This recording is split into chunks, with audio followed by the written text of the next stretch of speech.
各位观众大家好，我是大安社区大学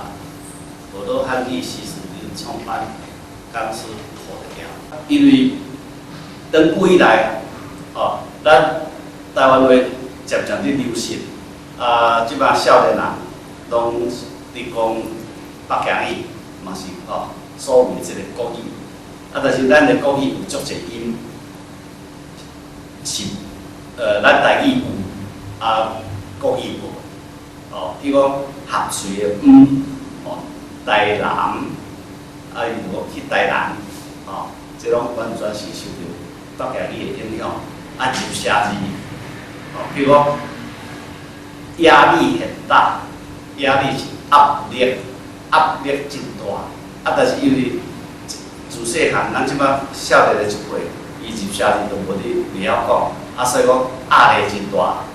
其实伊是要讲压力真大，压力很大，过来，咱台语的变调是足厉害，譬如讲火车、火车啦，火车，但是你若讲火车，你若讲无要变调，就变做拖拉机迄个，火车，若火车、花车。火车，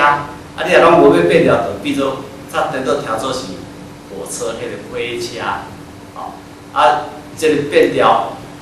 厉害，你若袂晓变调，你就听着怪怪，这就是咱台语水，嘛是歹学的所在，过来咱台语有这个比如讲阿公、阿姐，拢用这个但是这你若伫后壁，